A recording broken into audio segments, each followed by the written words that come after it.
రక్త చరిత్ర రాసే వాళ్ళు స్వర్ణాంధ్ర చరిత్ర లిఖించలేరు. వాళ్ళు వేట కొడవళ్ల నుండి గొడ్డలి దాకా ఎదిగారు. తాము ఐటీ నుండి క్వాంటంకి ఎదిగామన్న చంద్రబాబు. పోలవరాన్ని నాశనం చేస్తే మళ్లీ డయాఫ్రమ్ వాల్ నిర్మించాం. గోదావరి పుష్కరాల కంటే ముందు పోలవరాన్ని ప్రారంభిస్తాం. రాయలసీమలో ప్రతి చెరువును నింపామన్న సీఎం.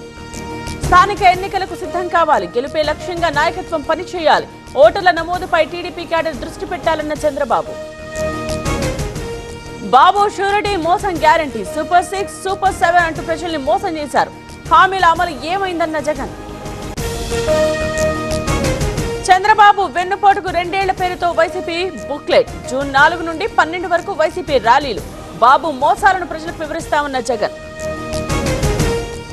వచ్చే ఎన్నికల్లో 33% సీట్లు మహిళలకు ఇవ్వాలి. టీడీపీ నాయకత్వం నిర్ణయం తీసుకోవాలి. మహానాడులో లోకేష్ ప్రతిపాదన.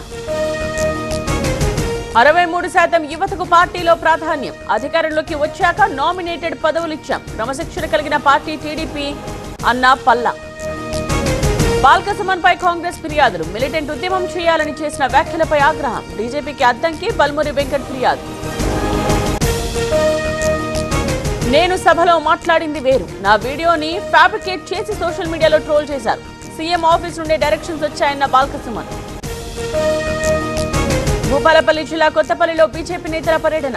ధాన్యం కొనుగోలు కేంద్రం పరిశీలన. ఏ గ్రామంలో చూసినా రైతులు గోసపడుతున్నారన్న ఏలేటి.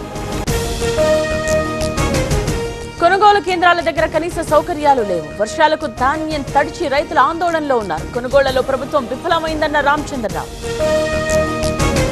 సిద్దిపేట జిల్లాలో హరీష్ రావు పర్యటన. మార్కెట్ యార్డులో తడిచిన ధాన్యం పరిశీలన. కొనుగోళ్లలో కాంగ్రెస్ సర్కార్ విఫలమైందని ఆగ్రహం. పెట్రోల్ ధరలపై పెద్ద ఎత్తున ఆందోళన చేపడతాం. ధాన్యం కొనుగోళ్ల భారం రాష్ట్ర ప్రభుత్వంపై వేయొద్దు. కేంద్ర రాష్ట్ర సమన్వయంతో కొనుగోలు చేయాలన్న కూనం నేని. తెలంగాణలో వర్షాలపై సీఎం రేవంత్ సమీక్ష. ధాన్యం కొనుగోలు కేంద్రాల్లో అదనపు ఏర్పాట్లకు ఆదేశం. కొనుగోళ్లు వేగవంతం చేయాలన్న ముఖ్యమంత్రి. సమ్మెకు వెళ్లే యోచనలో సింగరేణి కార్మికులు. సీఎం దృష్టికి తీసుకువెళ్లిన సమస్యలు పరిష్కరించాలి. ప్రభుత్వ బకాయిలు వెంటనే చెల్లించాలని డిమాండ్.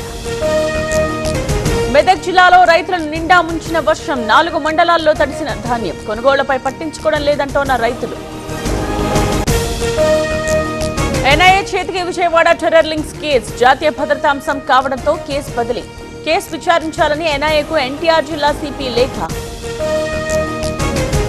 కేరళ మాజీ సీఎం ఇంట్లో ఈడీ సోదాలు. విజయన్ అల్లుడి నివాసంలోనూ తనిఖీలు. కేరళ వ్యాప్తంగా 12 చోట్ల ఒకేసారి దాడులు.